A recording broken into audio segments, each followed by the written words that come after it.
तो session start करने से पहले सबसे पहले मैं ये करता हूँ कि सबसे पहले मैं रिएक्ट का एक प्रोजेक्ट में बना देता हूँ। ठीक है, रिएक्ट का प्रोजेक्ट बनाने के लिए मैं मेरे पास यहाँ पर एक कमांड होती है क्रिएट रिएक्ट ऐप के नाम से। ठीक है, अब तो मैं सिंपल क्या करता हूँ, मैं जाता हूँ गूगल पे और मैं यहाँ पे लिखता हूँ क्रिएट रिएक्ट न्यू ऐप। ठीक है, तो आप जब यहाँ पे क्रिएट रिएक्ट ऐप के ऊपर आप जाएंगे तो आपको यहाँ पर एक कमांड नजर आएगी npx क्रिएट रिएक्ट ऐप और माई ऐप, ये आपका ऐप का नाम होता है। ठीक है, अब इसके अंदर जो मेरा जो ये प्रोजेक्ट है, अब इसके अंदर जो मेरे प्रोजेक्ट का नाम है वो मैं कुछ भी इसका फिलहाल मैं नाम दे सकता हूँ। ठीक है, जैसे ये 3D शेप्स आ रहा है तो मैं इसका नाम भी 3D शेप्स के हिसाब से मैं दे देता हूँ। ओके, मैं यहाँ पे एक फोल्डर में क्रिएट करता हूँ सबसे पहले अपने पास लोकल के ऊपर।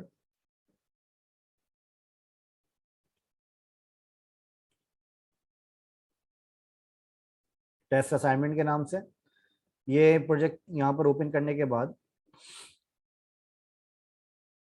मैं यहाँ पे क्या करता हूँ कि यहाँ पर मैं अपनी जो क्रिएट रिएक्ट ऐप वाली जो मेरी कमांड है वो कमांड में यहाँ पे सिंपल इंटर करता हूँ। तो कमांड इंटर करने के बाद मैं यहाँ पे अपने प्रोजेक्ट का नाम में चेंज कर देता हूँ। इसका नाम मैं रख देता हूँ फॉर एग्जांपल 3D शेप्स। ठीक है, अच्छा, ये जैसे मेरे मेरे पास यहाँ पर ये रिएक्ट जेएस का मेरा एक प्रोजेक्ट यहाँ पर मेरा क्रिएट हो जाएगा। ठीक है, तो जैसे ये मेरा प्रोजेक्ट यहाँ पर क्रिएट होता है तो इसके बाद मैं क्या करूँगा, इसके बाद में इसका सबसे पहले मैं बनाऊंगा इसका स्ट्रक्चर के स्ट्रक्चर आप इसका किस तरीके से आप बनाते हैं। ठीक है, एप्लीकेशन का।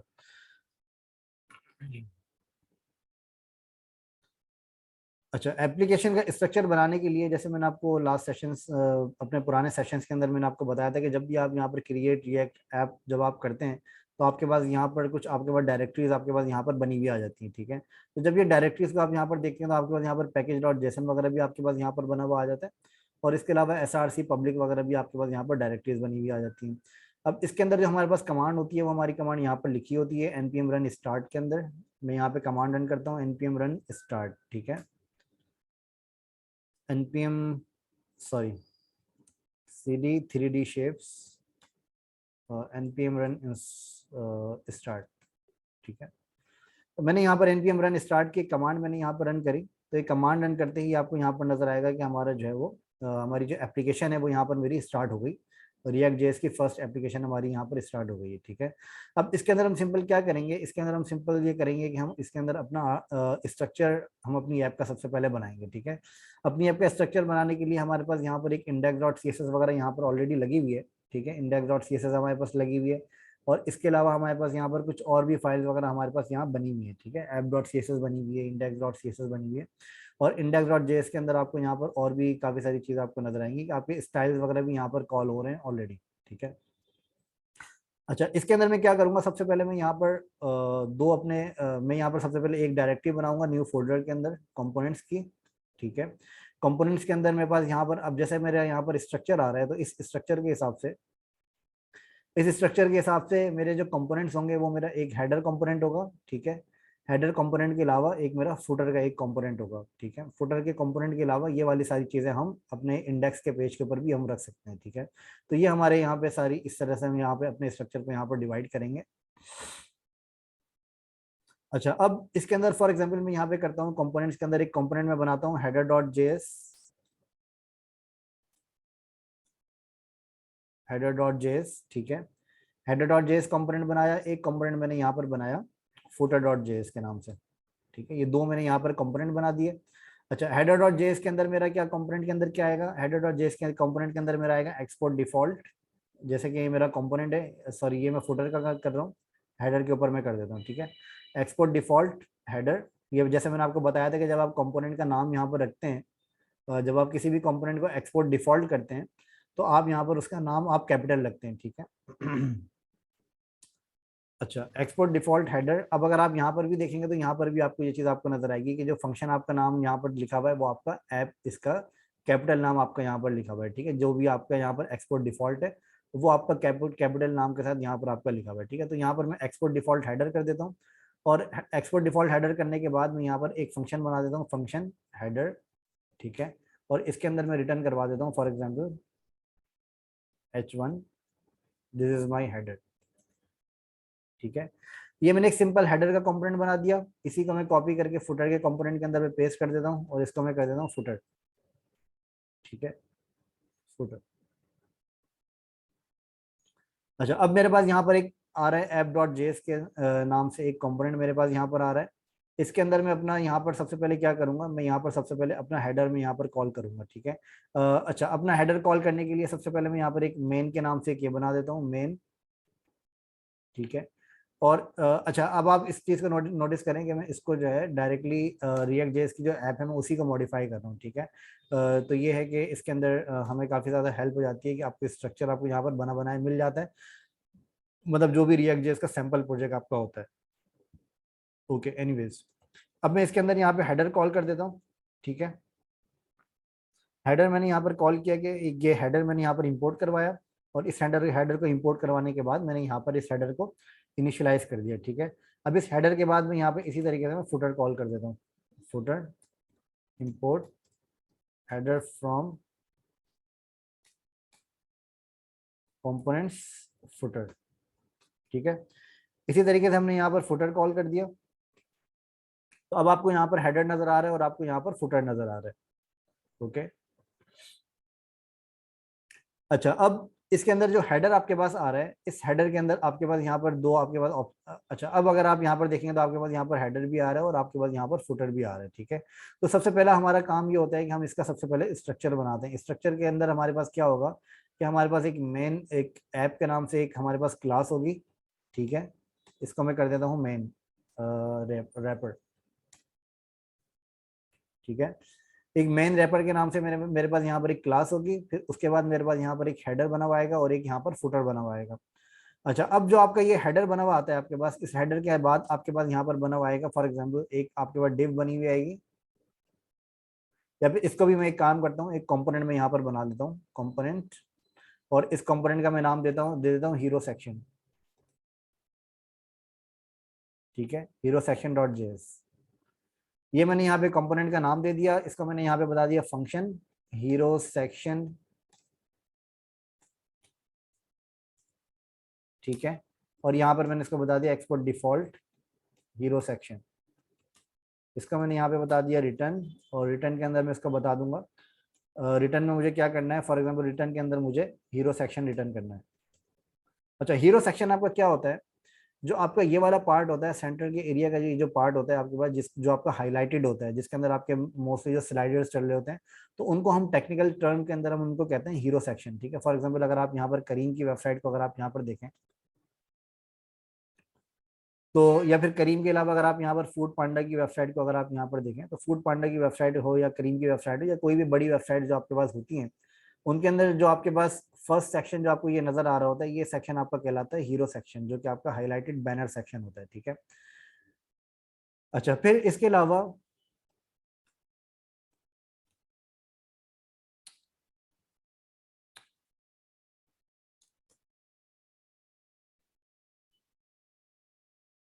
करीम को देख लें या फिर आप उबर को देख लें। ठीक है, तो जो आपके पास ये वेबसाइट्स होती हैं, इनके अंदर जो आपके पास जो फर्स्ट सेक्शन जो आपका कहलाता है वो आपका हीरो सेक्शन कहलाता है, जो आपका ये वाला सेक्शन आता है। ठीक है, ये वाला जो सेक्शन आपका आता है इसको हम कहते हैं हीरो सेक्शन। ठीक है, तो जब भी मैं हीरो सेक्शन की बात करूं तो आपको ये समझ में आ जाना चाहिए कि मैं इस सेक्शन की बात कर रहा हूँ, जो कि आपको टॉप के ऊपर ये फर्स्ट सेक्शन आपको नजर आ रहा है, जो कि आपका हाईलाइटेड सेक्शन होता है। ठीक है, अच्छा, फिर इसके अंदर हम क्या करते हैं, इसके अंदर हमने एक अच्छा, हमने स्ट्रक्चर कैसे बनाया, स्ट्रक्चर हमने ऐसे बनाया कि हमने यहाँ पर एक ऐप डॉट जेएस की फाइल हमने बनाई हुई है, और इस ऐप डॉट जेएस की फाइल के अंदर हमने यहाँ पर अपना यहाँ पर स्ट्रक्चर हमने यहाँ पर बनाया हुआ है। स्ट्रक्चर हमने क्या बनाया, इसके अंदर हमने सबसे पहले एक मेन की डिप बनाई है, फिर हमने एक हेडर बनाया, फिर हमने एक फुटर बनाया, और फुटर के बाद हमने मेन को क्लोज कर दिया। तो ये हमारे यहाँ पर स्ट्रक्चर इसका सिर्फ रेडी हो गया है। ठीक है, सिर्फ स्ट्रक्चर इसका हमने रेडी किया है, और इसके अलावा हमने कुछ रेडी नहीं किया। ठीक है, अभी ठीक है, ये मेरा हेडर आ गया, ये मेरा हीरो सेक्शन आ गया, और ये मेरा फुटर आ गया। तो यहाँ पर आपको ये तीन चीजें यहाँ पर आपको नजर आ जाएंगी, जो आपके पास ये डिजाइन है आपका, this is my header, hero section, और दिस इज माई फुटर। अच्छा, अब हेडर के अंदर आप सारा हेडर का कोड अपना कर देंगे। फॉर एग्जाम्पल हेडर के अंदर आपको कोड अपना करना है, अगर मैं इसका रियल कोड अगर मैं यहाँ पर करूँ, तो रियल कोड करने के लिए मैं यहाँ पे एक हेडर बनाता हूँ, और इस हेडर के अंदर मैं यहाँ पर इसको दे देता हूँ आईडी हेडर। ठीक है, और इसके अंदर मैं यहाँ पर दे देता हूँ डिव क्लास नेम और लोगो, ठीक है। लोगो के अंदर यहाँ पे आ जाएगा मेरा लोगो, दिस इज माय लोगो।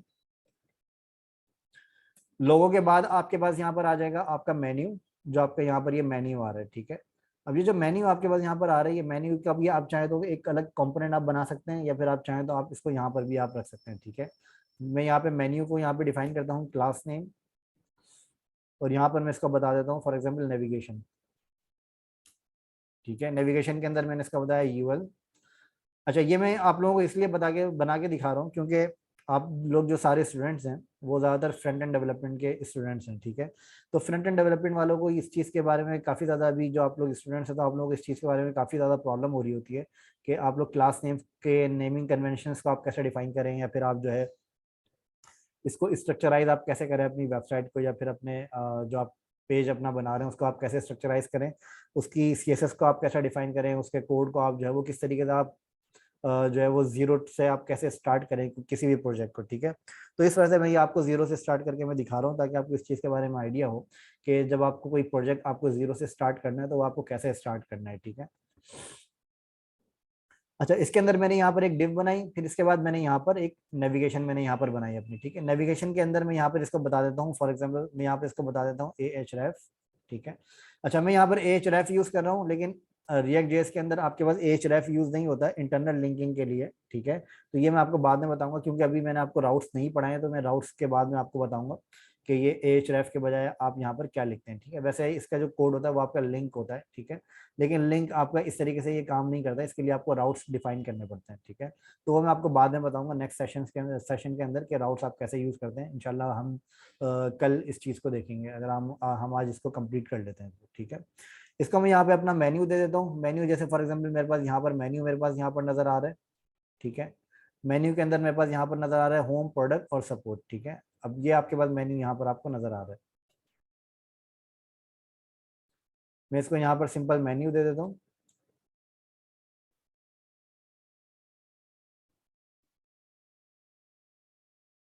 ठीक है।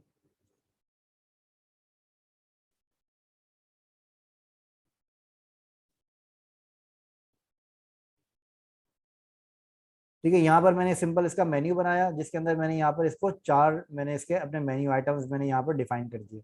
अब चार मेन्यू आइटम्स के अलावा मेरे पास यहाँ पर एक मेन्यू आइटम आ रहा है कोड के नाम से भी, ठीक है। तो मैं यहाँ पर एक और मेन्यू आइटम बना देता हूँ कोड के नाम से,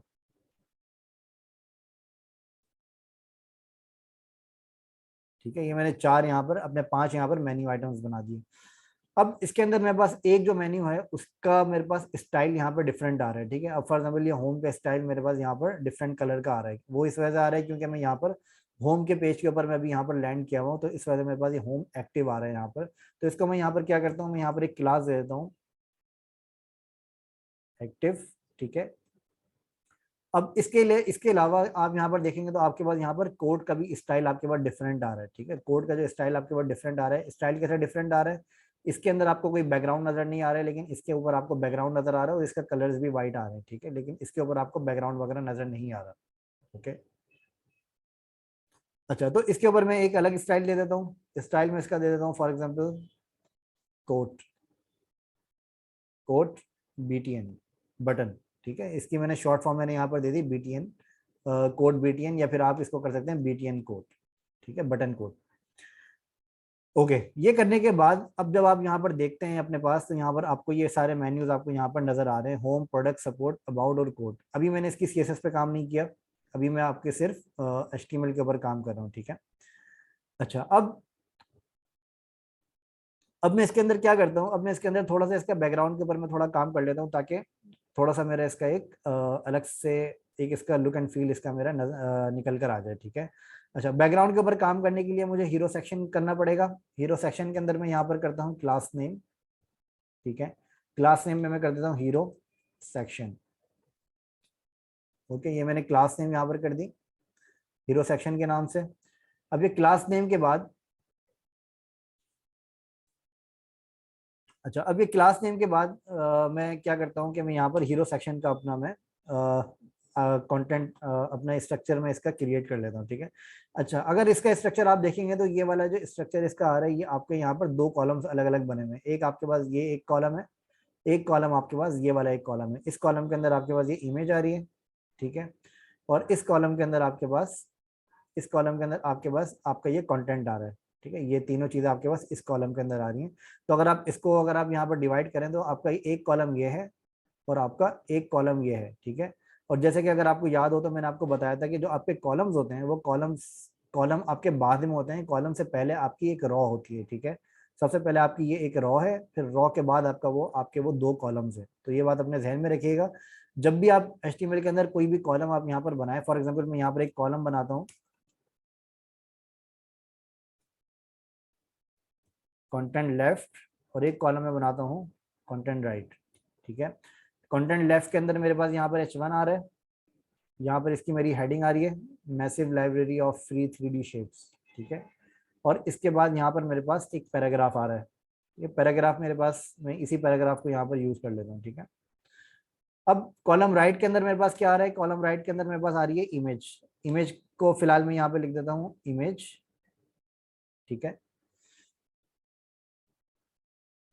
अच्छा, अब इसके अंदर जैसे मैंने आपको बताया कि हर कॉलम के से पहले आपके पास यहाँ पर एक क्या होता है, आपके पास यहाँ पर एक रॉ होती है। मैं यहाँ पर इसकी एक रॉ बना देता हूँ, लेकिन रॉ से भी पहले आपको यहाँ पर क्या करना होता है, आपको यहाँ पर एक कंटेनर आपको डिफाइन करना होता है। कंटेनर आपको कैसे डिफाइन करना होता है, फॉर एग्जाम्पल आपके पास यहाँ पर ये जो आपके पास जो इसका कंटेंट का जो एरिया, इस कंटेंट एरिया का जो साइज है वो साइज आपके पास है यहाँ पर फॉर एग्जांपल 1352, ठीक है। मैं इसको यहाँ पर 1352 यहाँ पर साइज बता दूं, या फिर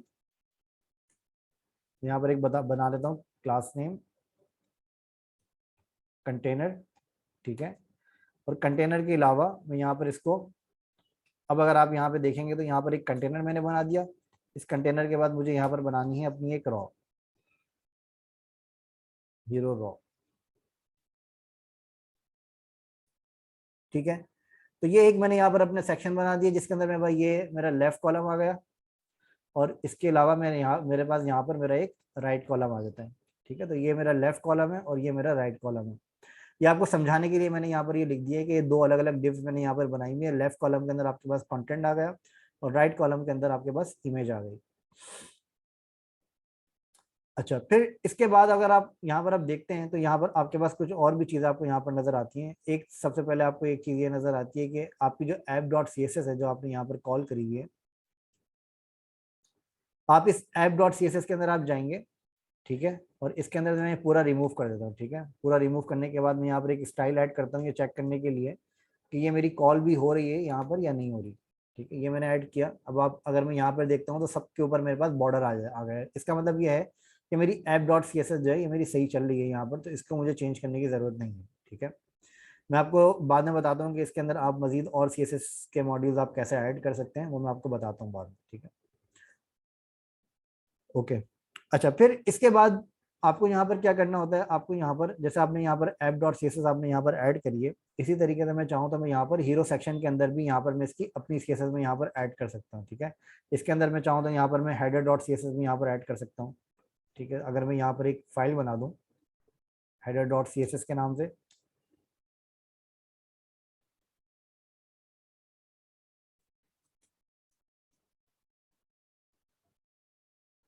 ठीक है। तो अब आपको यहाँ पर header.css के अंदर आपको यहाँ पर इसकी सारी CSS आपको यहाँ पर नजर आ रही है, ठीक है। अब इसके अंदर मैं यहाँ पे बता देता हूँ हेडर, हेडर के अंदर मैं इसका बता देता हूँ फॉर एग्जांपल हेडर के अंदर इसका जो बॉर्डर है,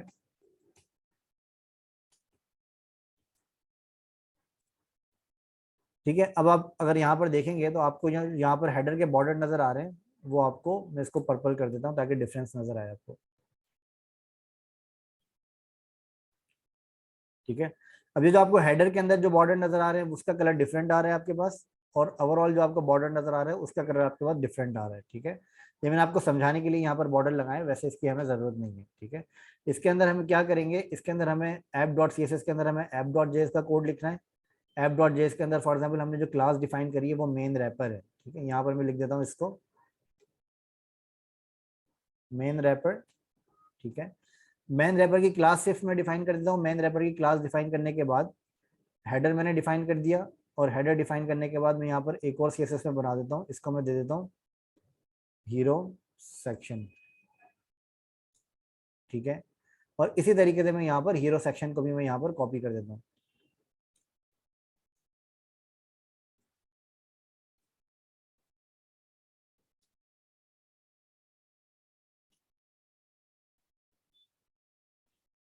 ठीक है, हीरो सेक्शन को भी मैंने यहाँ पर कॉपी कर दिया, जैसे मैंने हेडर को कॉपी किया हुआ है। ठीक है, जैसे मैंने हेडर को कॉपी किया हुआ है इसी तरीके से मैंने, सही मैंने उल्टा कॉपी कर दिया एक्चुअली।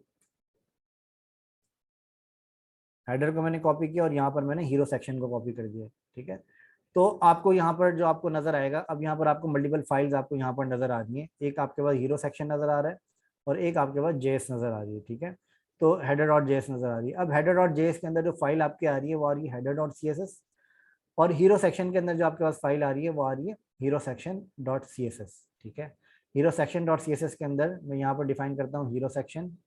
ठीक है, और हीरो सेक्शन को मैं बता देता हूँ हाइट 100 VH, और इसके अलावा मैं इसका बता देता हूँ बैकग्राउंड। बैकग्राउंड कलर मुझे क्या रखना है, बैकग्राउंड कलर मुझे रखना है इसका ये सेम जो यहाँ पर मेरा बैकग्राउंड कलर आ रहा है। ठीक है,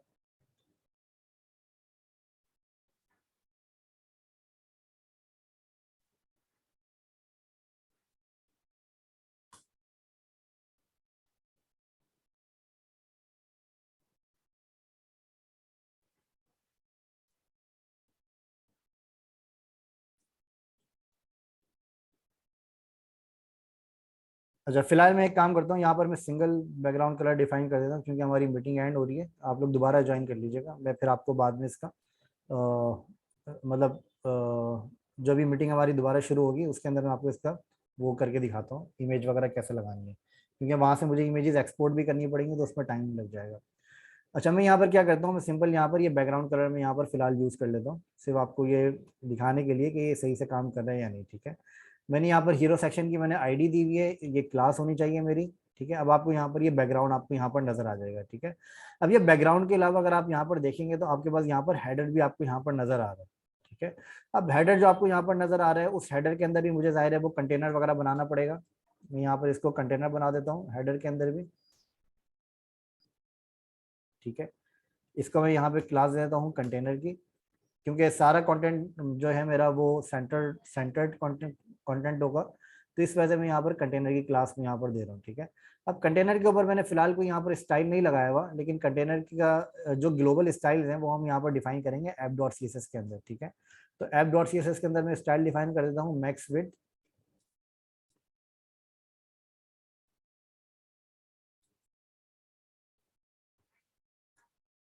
ठीक है, अब आपको ये जो आपको जो कंटेंट यहाँ पर नजर आ रहा है वो आपको अब सेंटर्ड कंटेंट आपको अब नजर आ रहा है। पहले ये कंटेंट आपका लेफ्ट पे जा रहा था अगर आप इसको देखें। ठीक है, तो पहले इस तरह से कंटेंट था आपका ये, अब मैंने इसके अंदर ये मैक्स विड्थ अप्लाई किया है और मैंने मार्जिन 0 और मैंने मार्जिन ऑटो मैंने अप्लाई किया है। ठीक है, ये मैं आपको बता देता हूँ एक दफ़ा फिर। ये जो फर्स्ट वाली आपकी वैल्यू होती है ये आपकी वर्टिकल होती है, और ये वाली जो वैल्यू होती है आपकी हॉरिजेंटल होती है। हॉरिजेंटल का मतलब है कि ये लेफ्ट और राइट स्पेसिंग होती है, और ये आपकी टॉप एंड बॉटम स्पेसिंग होती है। ठीक है, लेफ्ट और राइट के ऊपर मैंने इसको बताया ऑटो, जिससे मेरा ये कंटेनर जो है ये सेंटर लाइन होगा मेरा। ठीक है, इसी तरीके से हेडर के अंदर मुझे कुछ स्टाइल्स मुझे अप्लाई करने हैं। हेडर के अंदर मुझे यहाँ पर एक डिव चाहिए।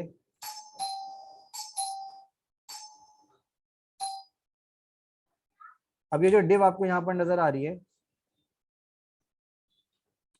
इसके अंदर मुझे यहाँ पर करना है फॉर एग्जांपल इनर के नाम से। ठीक है,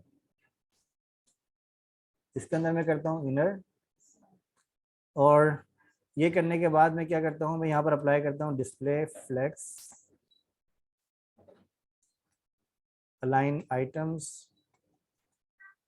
सेंटर। ठीक है, ठीक है, ये मैंने यहाँ पर अप्लाई किया सेंटर के बजाय मैं इसको, अच्छा सेंटर के बाद मैं अप्लाई कर देता हूँ जस्टिफाई कंटेंट स्पेस अराउंड नहीं होगा, वैसे स्पेस बिटवीन होगा।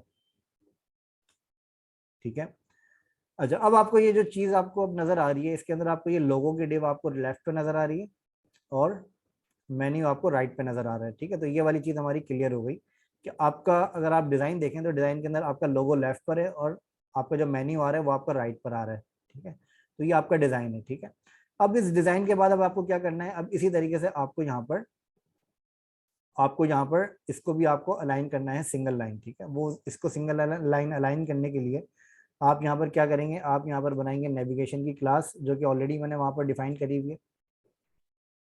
अगर आप यहाँ पर नोटिस करें तो यहाँ पर ऑलरेडी मैंने नेविगेशन की क्लास यहाँ पर डिफाइन करी हुई है। मैं यहाँ पर बताता हूँ नेविगेशन, ठीक है। नेविगेशन के अंदर यूएल, और यूएल को भी मैं बता देता हूँ, for example display, flex, align items, center, ठीक है। और इसको मैं बता देता हूँ लिस्ट स्टाइल नन।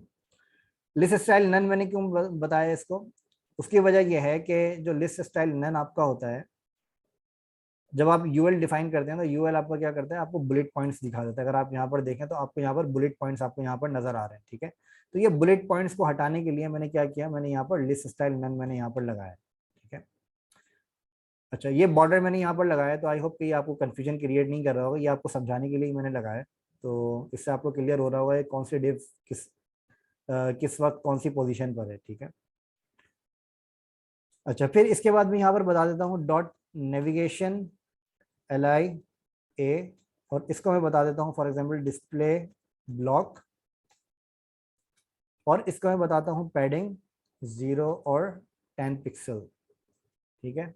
इसके अंदर इसके दरमियान में पैडिंग भी आ गई है। अब मैं इसका अगर मैं बॉर्डर हटा देता हूँ तो आपको यहाँ पर इसकी पैडिंग भी आपको नजर आ रही है इसके दरमियान में, ठीक है। और इसके अलावा मुझे इसकी अंडरलाइन मुझे ख़त्म करनी है, तो इसको ख़त्म करने के लिए मेरे पास एक पैरामीटर, एक प्रॉपर्टी होती है टेक्स्ट डेकोरेशन नन। इससे मेरी ये अंडरलाइन भी मेरी ख़त्म हो गई है, ठीक है। अच्छा, इसके अलावा अगर आप यहाँ पर देखें तो आपके पास यहाँ पर कुछ स्पेस आपके पास यहाँ पर आ रहा है, जो कि स्पेस हमने तो नहीं दिया, लेकिन ये बाय डिफॉल्ट आपके पास आ रहा है, ठीक है। उसकी क्या वजह है, उसकी वजह ये है कि आपके पास यहाँ पर जो H1 जो आपने यहाँ पर हेडिंग लगाई है, हेडिंग बाय डिफॉल्ट आपका ब्राउजर जो है वो इसके ऊपर स्पेस आपका ऐड करता है, ठीक है। तो उसको कवर करने के लिए मैं यहाँ पर क्या करता हूँ, सारी हेडिंग्स का मैं यहाँ पर एक ग्लोबल स्टाइल में यहाँ डिफाइन कर देता हूँ,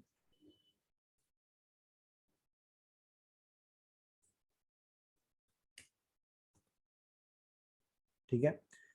अच्छा, अब आपको यहाँ पर नजर आएगा कि अब आपके पास यहाँ पर कोई स्पेस आपको नजर नहीं आ रहा जो आपको पहले नजर आ रहा था, ठीक है। अभी ये जो आपको थोड़ा स्पेस नजर आ रहा है ये इस वजह आ रहा है क्योंकि ये ऑलरेडी हमने दिया है ये स्पेस, ठीक है।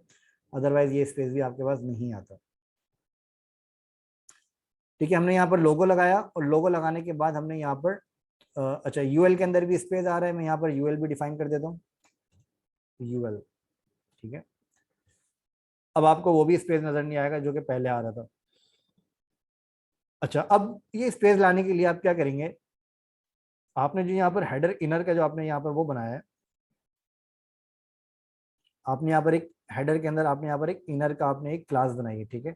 सबसे पहले मैं इसको ये मेक श्योर करता हूँ कि क्लासेस जो है मेरी हेडर के अंदर ही अप्लाई हो रही हूँ और इसके बाहर अप्लाई नहीं हो रही हूँ, ठीक है। तो इसको मैं कर देता हूँ कि हेडर के अंदर जो आपकी नेविगेशन है सिर्फ उसके ऊपर ये क्लास अप्लाई करे, अदरवाइज अगर आप पूरी वेबसाइट में कहीं और नेविगेशन लगाएं तो वहां पर ये अप्लाई नहीं करे, ठीक है, हेडर के अलावा। अच्छा, अब इसके बाद मुझे क्या करना है, अब इसके बाद मुझे ये करना है कि जो आपके पास जो हमारे पास जो इनर आ रहा है, इस इनर को मैं यहाँ पर करता हूँ हाइट, और मैं यहाँ पर डिफाइन करता हूँ फॉर एग्जाम्पल 100 पिक्सल, ठीक है। 100 पिक्सल की हाइट मैंने डिफाइन करी, आप चाहें तो हाइट को यहाँ से भी आप ले सकते हैं कि यहाँ पर इसकी हाइट कितनी है, ठीक है। यहाँ पर जो इसकी हाइट आ रही है वो हाइट थोड़ी ज़्यादा आ रही है इसकी। अच्छा, लेकिन जो हेडर मेरा आ रहा है, अब हेडर की 100 पिक्सल की मैंने हाइट यहाँ पर दी है, ठीक है। अब 100 पिक्सल की हाइट तो मैंने यहाँ पर दे दी, लेकिन स्टिल मुझे ये वाला जो सेक्शन है, ये सेक्शन मुझे इसके ऊपर चाहिए, इसके बाहर नहीं चाहिए, ठीक है। तो इसको करने के लिए मैं सिंपल क्या करता हूँ कि हेडर के ऊपर मैं कुछ स्टाइल में यहाँ पर डिफाइन करता हूँ। फॉर एग्जाम्पल इसकी सबसे पहले मैं कर देता हूँ position fixed, top 0, left 0, width 100%, ठीक है। अच्छा, अब अगर आप यहाँ पर देखेंगे तो आपके पास यहाँ पर हेडर अब आपका इसके ऊपर आ गया ऑटोमेटिकली। उसकी वजह क्या है कि अगर आपको पोजीशन याद हो तो मैंने आपको पोजीशन बताई थी कि पोजीशन आप किस तरीके से आप पोजीशंस आप अप्लाई करते हैं, ठीक है। तो पोजीशन के अंदर जब आप फिक्स्ड या एब्सोल्यूट आप अप्लाई करते हैं तो फिर इसकी पोजीशन, फिर जो इसके बाद वाली जो डिव्स हैं वो फिर इसकी पोजीशन फिर आपकी एब्सोल्यूट हो जाती है, फिर इसके बाद वाली डिव्स जो है वो इसकी पोजीशन का स्पेस आपका नहीं ले रही होती, ठीक है। फॉर एग्जाम्पल अगर मैं यहाँ से पोजिशन ये सारी विड ये सारी स्टाइल अगर मैं यहाँ से हटा दूँ तो वो आपको यहाँ पर इस तरह का स्टाइल आपको यहाँ पर नजर आएगा। उसकी वजह क्या है कि क्योंकि अब ये वाली डिव आपकी जो है ये अपना स्पेस ले रही है यहाँ पर, जो भी इसका स्पेस बनता है। लेकिन अगर आप यहाँ पर पोजीशन फिक्स या आप एब्सोल्यूट अप्लाई करेंगे तो यहाँ पर आपके पास ये जो आपका इस डिव की जो पोजीशन है वो आपकी अब अगली वाली डिव्स जो है वो आपकी इसकी पोजीशन मैटर नहीं करेगी उन डिव्स के लिए। ओके, अच्छा यही तरीका हमारे पास फुटर के लिए भी है। फुटर की भी हमें जो है इसके ऊपर चाहिए। अगर आप यहाँ पर देखें तो यहाँ पर फुटर भी हमें इसके ऊपर चाहिए। ठीक है, तो फुटर के लिए भी मैं क्या करता हूँ, मैं सिंपल जाता हूँ अपने पास फुटर डॉट जेएस के अंदर, मैंने बनाया हुआ नहीं है आई गेस, मैं यहाँ पे एक फाइल बना लेता हूँ footer dot C S S. ठीक है, यहाँ पर मैं अप्लाई कर देता हूँ फुटर, और यहाँ पर मैं टॉप के बजाय मैं बता देता हूँ बॉटम 0। ठीक है, तो अभी जो मेरे पास यहाँ पर फुटर आपको नजर आ रहा है, अच्छा फुटर की आई थिंक मैंने क्लास अब सही से अप्लाई नहीं करी हुई है, और सी एस एस भी मैंने कॉल नहीं करी हुई। ठीक है, तो वो मैं यहाँ पर कॉल कर देता हूँ। सबसे पहले मैं यहाँ पे इसको बता देता हूँ फुटर, और मैं इसको बता देता हूँ आईडी फुटर। ठीक है, ये बताने के बाद मैं इसको बताता हूँ कि मुझे फुटर को यहाँ पर इंपोर्ट करवाना है। ठीक है, तो अब आप अगर यहाँ पर देखेंगे तो आपके पास यहाँ पर आपको फुटर भी आपको यहाँ पर नजर आ रहा है, लेकिन फुटर के अंदर जाहिर है कि हमने कोई कंटेनर वगैरह नहीं दिया हुआ है। तो मैं सबसे पहले यहाँ पर इसका कंटेनर में अप्लाई कर दूँ। अच्छा, इन मीटिंग को दोबारा ज्वाइन कर लीजिएगा, मैं आपको इसका बता देता हूँ।